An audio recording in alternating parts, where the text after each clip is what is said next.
자, 122의 전산회계 이론 기출문제 풀이하겠습니다. 자, 1번 손익계산서 작성 기준에 대한 설명으로 옳지 않은 것은 나와있죠. 옳지 않은 것은 자, 1번 총액주의. 총액주의죠. 순액주의랑 틀립니다.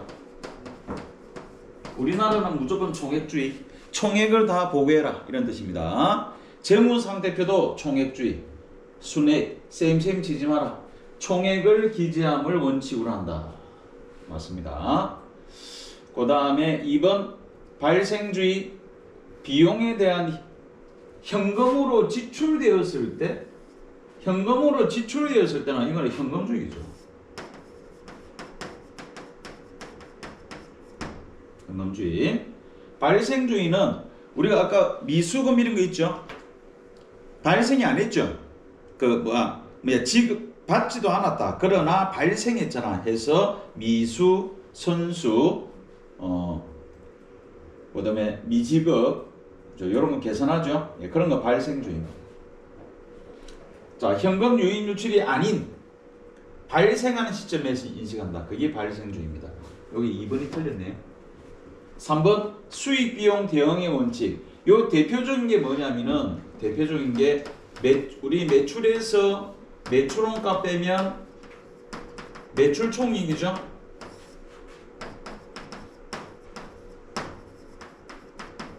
그죠? 여기서 요거 빼면 매출 총이익 나오죠. 요 매출이 수익이죠. 매출원가 비용입니다. 이 대표적인 게 수익 비용 대응의 원칙이다. 실현주의. 수익은 실현된 기간에 인식하여야 한다. 자, 이게 손익계산서 작성 기준입니다.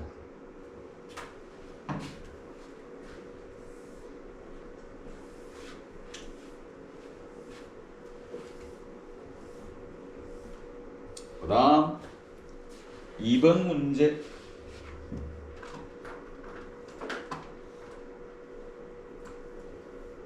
자, 자본잉여금에 해당하지 않는 것은 자, 자본 종류 이렇게 쭉 나와 있습니다.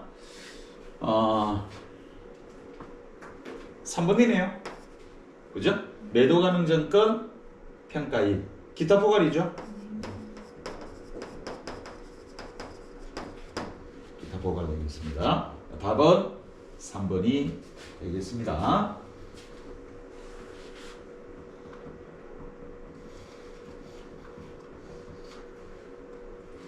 자, 그 다음에 3번 문제. 현금 및 현금성 자산에 해당하지 않는 것은. 자, 현금 및 현금성 자산 여기에 있죠. 현금에는 현금, 요구불 예금, 현금성 자산이 있습니다. 자, 현금에는 통화와 통화 대용정권으로 나눠지죠. 한국은행에서 발행하는 주화와 지폐 통화고요. 그 통화로 대신 사용할 수 있는 정권들, 회계상의 현금이죠. 타임 발행 수표, 자기압 수표, 가계 수표, 우편한 정서, 배당금 지급 통지서 한 이 정도. 요구불 예금에는 보통 예금, 당좌 예금이 있죠. 요구하면 지불한다. 요구불 예금. 저축성 예금인 정기예금, 정기적금은 여기에 해당되지 않는다라고 그랬습니다. 그럼 따지고 보면 얘들은 단기 금융상품에 해당이 됩니다.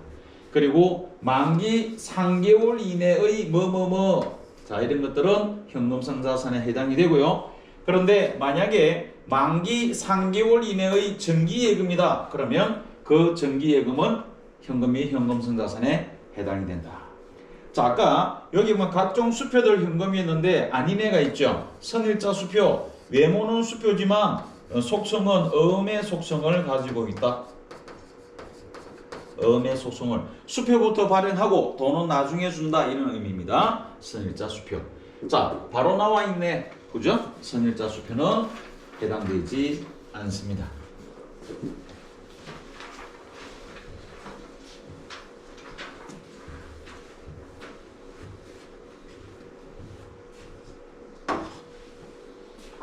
다음 4번 문제.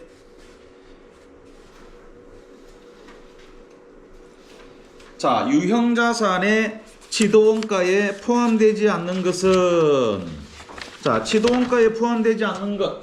자, 설치 장소를 그죠? 준비하기 위한 지출. 뭐 우리가 일명 설치비. 그죠? 구입 시 포함입니다. 취득세, 등록세 포함이죠. 설치 후, 설치 시 이 되죠. 그죠? 설치 시. 네, 설치 후 발생하는 것은 얘는 비용 상관. 설치 후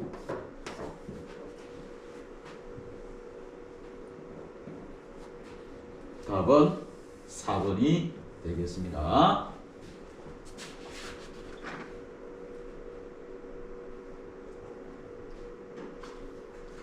그 다음에 문제 5번에 영업의 비용 합계를 계산하면 얼마인가? 영업의 비용, 우리 비용에는 영업비용과 영업의 비용 나누죠. 영업비용을 매출원가와 판관비. 판관비는 주로 외모가 비료, 세금과 원가죠. 영업의 비용은 주로 손실, 비용, 기부금. 자, 여기 100% 맞는 것은 아닙니다. 자, 여기서 소모품비는 뭐죠? 얘는 판관비죠. 그죠? 자, 이자 비용, 영업의 비용입니다. 그 다음에 재고자산, 감모손실, 예, 영업의 비용입니다. 비정상이라 되어 있죠. 이건 정상은 분개 안 한 돼 있죠.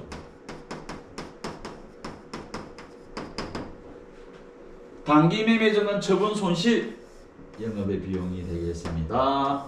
세 가지 300만 원, 3번 되겠습니다.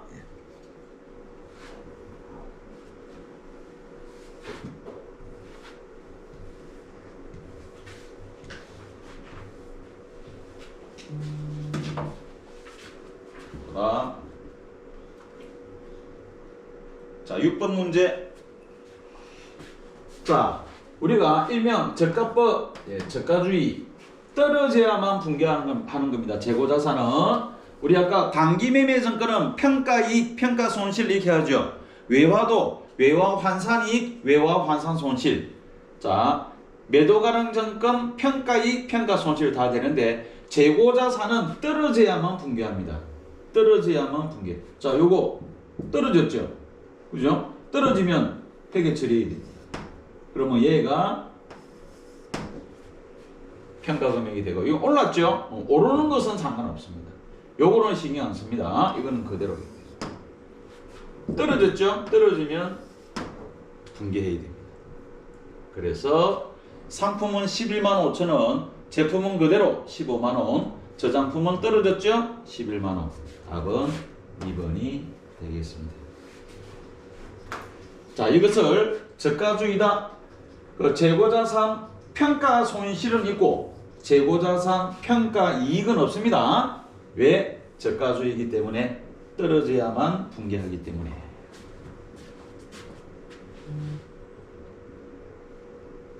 그 다음에 7번 단기매매증권에 대한 설명으로 옳지 않은 것은 자, 공정가치로 당연히 공정가치로 평가하죠. 시가.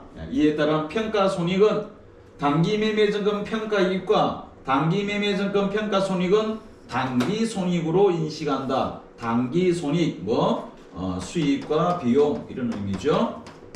수익과 비용으로 인식한다.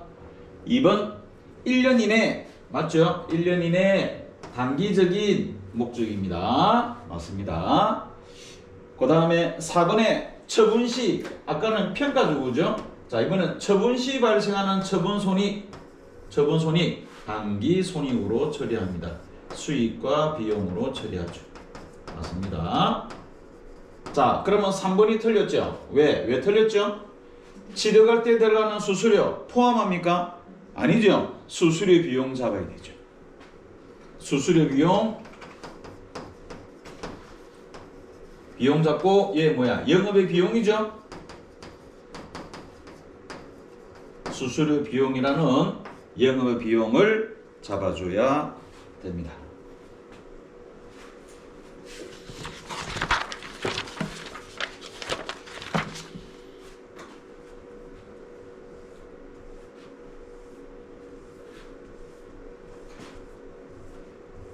그다음 8번 문제. 자, 다음 중 당좌자산에 해당하지 않은 것은 부채죠? 4번 당좌차월 부채입니다. 이건 당좌차월. 당좌차월이 뭐죠? 예금 잔액을 초과 발행했죠. 예금 잔액이 100만 원인데 수표를 150만 원 발행한 거야. 50만 원 초과 발행했죠. 그러면 은행이 대신 내주는 거야. 그 사전에 은행과 계약이 맺어져 있는 겁니다. 예, 빌린 거나 마찬가지야. 그래서 당좌 차월 대신에 쓸 수 있는 게 뭐다? 단기 차입금입니다. 여기서 이 차차 같은 겁니다. 얘는 부채입니다. 부채. 그래서 8번 답은 4번이 되겠습니다.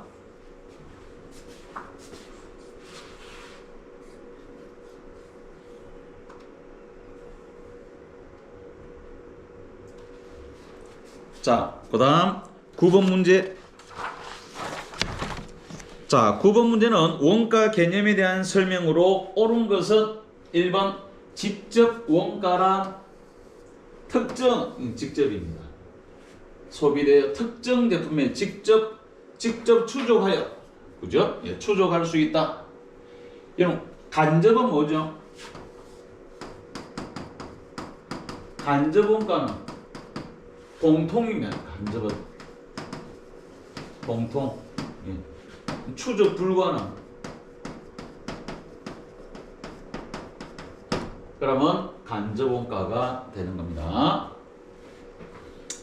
자, 1번 맞네. 옳은 것은 답 1번이 됩니다.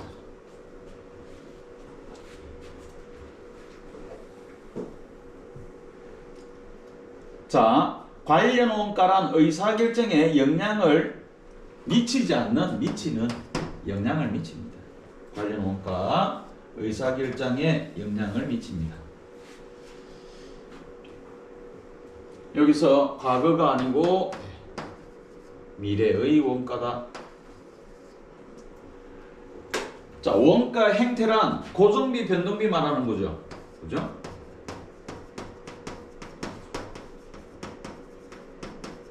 고정비, 변동비 말하는 겁니다. 총원가 발생액의 변함에 따라, 이거 변함에 따라가 이게 아니고 뭐 조업도. 자, 요 밑에 적어놨죠? 원가 행태는 조업도 수준에 따라, 조업도 수준이 일정한 형태로 변화할 때 그 변화하는 형태를 말한다. 그 다음에 기회비용, 과거의 의사결정, 요거 과거의 의사결정 이미 발생한, 얘는 뭘 설명했죠? 메모를 설명. 메모론가를 설명한 겁니다. 기회가 아닙니다. 기회는 뭐죠? 기회비용은 2개 이상의, 그죠? 2개 이상의 경우의 수 중 하나를 선택했을 때 선택하지 않은 나머지죠. 그걸 기대치, 그죠? 그것을 우리는 기회비용, 기회원가다라고 얘기합니다. 그래서 맞는 것은 1번.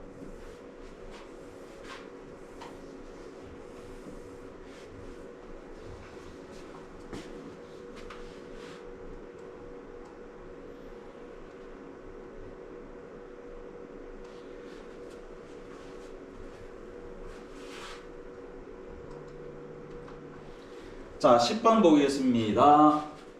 자, 영업이익을 계산하라. 이 원가 얘기에 영업이익을 계산한 말이 뭔 말이야, 그죠? 원가 얘기는 뭐 최소한 매출원가까지 요까지 구해줘야죠. 자, 일단 영업이익 계산해라니까 하는 겁니다. 자, 영업이익은 매출 총이익에서 판관비를 뺀 것이 영업이익입니다. 매출 총이익에서. 그래서 우리가 손익계산서에 있죠. 우리가 매출에서 아까 매출원가 빼면 뭐라고요? 매출총이익이죠? 매출총이익이 나옵니다. 매출총이익에서 판관비를 뺍니다. 그러면 영업이익이 나오죠.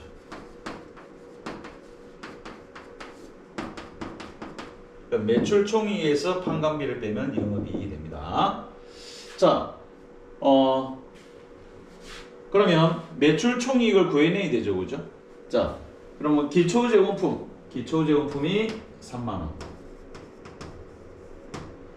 자, 기말 제공품 5만 원이죠. 자, 기초 제품이 24만 원이고요. 자, 기말 제품이 30만 원입니다. 자, 매출액이 100만 원이고요. 매출액이 100만 원.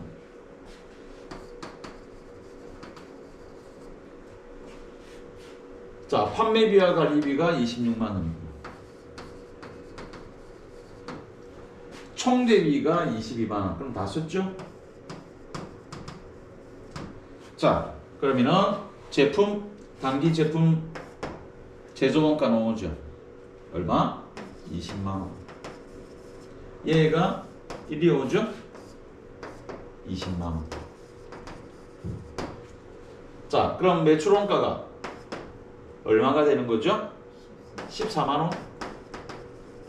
매출원가 14만 원 됩니다. 그럼 매출원가 14만 원을 여기에 넣어주고. 그럼 매출 총이 얼마? 86만 원. 이렇게 차이 나나? 요 빼면 얼마? 60만 원? 60만 원. 있네. 답 4번.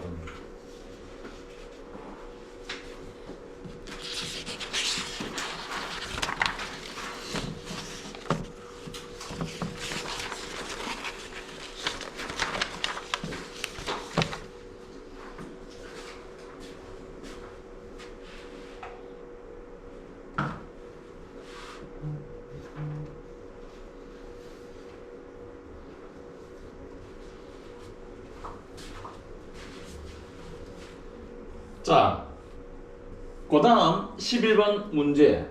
11번 문제는 완성품 환산량 계산하는 거죠. 앞전에도 그죠? 약간 틀어서 나오더니 요번에도 또 그래 나왔습니다. 자, 무슨법? 평균법. 평균법은 뭐? 완성 플러스 기말이 됩니다. 기말 제공품의 완성도를 계산하면 얼마인가? 재료비는 공정 초기 전량 투입. 기말의 완성도를 계산합니다. 기말의 완성도. 자, 그럼 일단은 완성도를 계산하는데 먼저 완성 수량이 몇 개? 3만 개죠? 3만 개입니다. 이 가공비 완성후 환산량이 나와 있네. 그죠? 얘가 3만 5천 개죠. 가공비 완성후 환산량이 나와 있어. 얘가 3만 5천 개. 완성 수량이 3만 개죠. 기말 수량이 몇 개? 기말 수량을 구해야 됩니다. 수량. 기초 몇 개? 10,000 개. 착수 몇 개? 3만 개. 완성 3만 개. 그러면 기말은 얼마? 1만 개. 자, 기말이 1만 개죠. 기말이 1만 개. 요 곱하기 완성도 있어야 되죠. 얘가 없죠. 그럼 저거 구하는 거죠. X. 요렇게 한 것이 35,000개죠. 네, 이렇게 한 것이 35,000개가 되는 겁니다. 그럼 X를 구하면 됩니다. 3만 플러스 만 X는 35,000개. 자, 만 X 넘어가죠? 마이너스 3만. 그러면 몇 개? 5,000개. X 곱하기 넘어가면 나누기죠? 나누기 10,000개. 그러면 이퀄 5,000 나누기 만 얼마죠? 0.5. 그죠? x 0.5, 0.5는 몇 퍼센트? 50%. 3번입니다.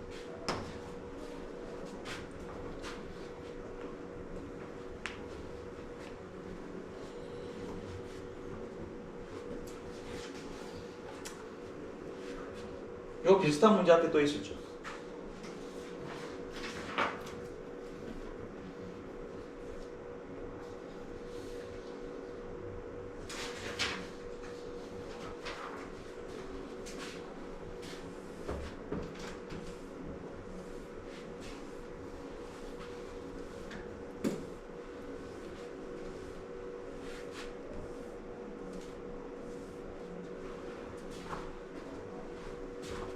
그 다음 12번 문제.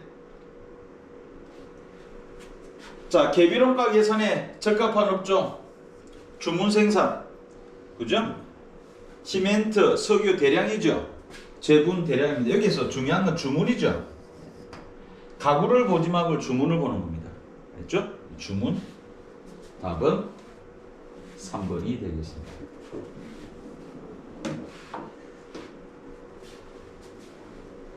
13번 문제.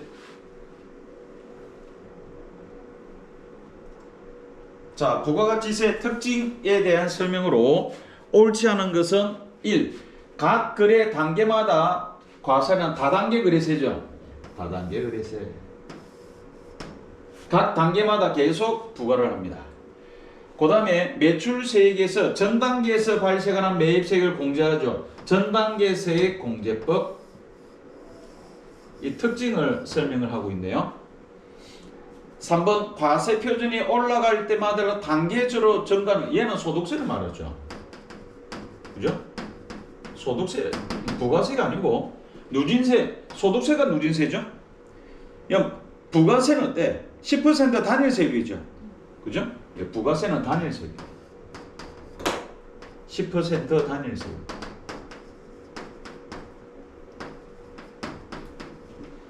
또는 비례세라고 할 수 있죠. 비례세. 누진세가 아니고요. 답은 3번이 틀렸습니다. 국제거래 이중과세 방지하기 위해서 소비지국 과세 원칙이 있죠. 소비지국 그 나라에서 과세하자. 그거는 국가끼리 조세조약을 맺었을 때 하는 겁니다.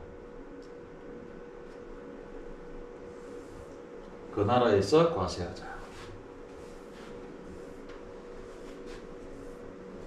이거 말고도 부가가치세는 국세죠. 간접세죠. 물세입니다. 그죠? 그 다음에 일반 소비세, 이런 특징들이 있습니다. 국세, 간접세, 물세, 일반 소비세, 이런 애들이 그동안에 시험에 출제가 되었습니다. 그 다음에 14번 간이가세. 자, 간이가세에 대한 설명으로 옳지 않은 것은, 간이가세는 얼마 미만이죠? 8천만 원 미만이죠. 그죠? 네. 기준은 8천만 원입니다.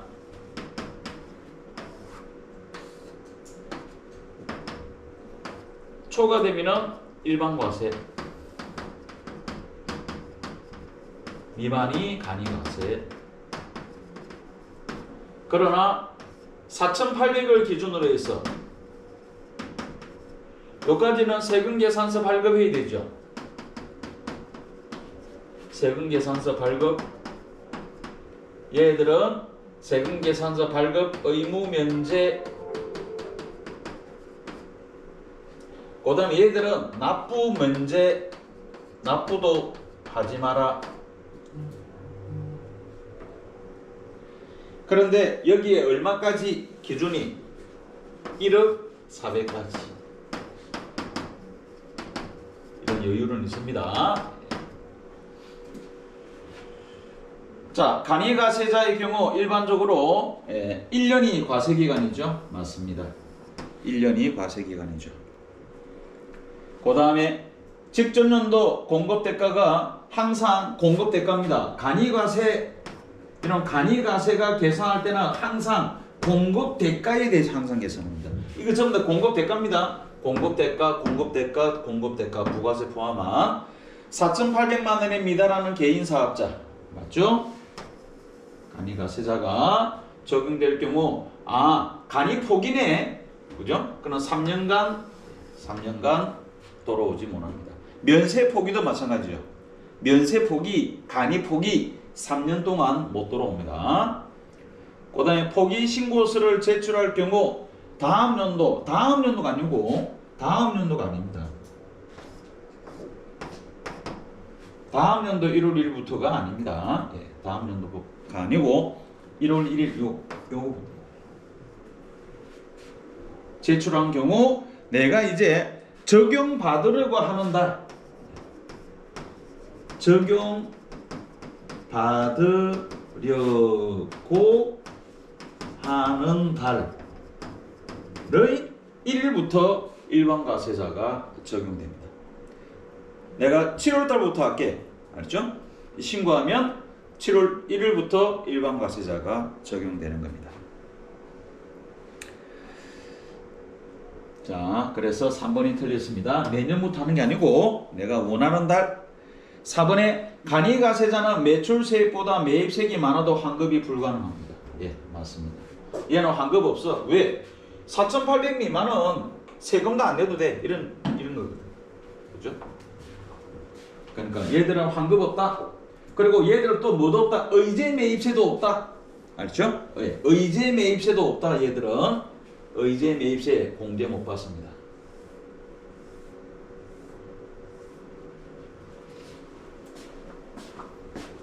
마지막 15번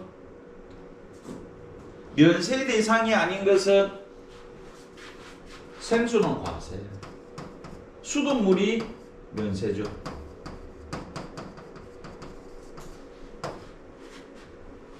기저귀 분유 면세입니다. 토지의 매매는 면세인데 토지의 임대는 과세입니다. 그래서 이거 정확하게 내셔야죠. 그죠? 근데 확실하게 아닌 게 1번입니다. 복권, 그죠? 복권 공중전화 면세입니다. 핸드폰 요금, 핸드폰 과세죠.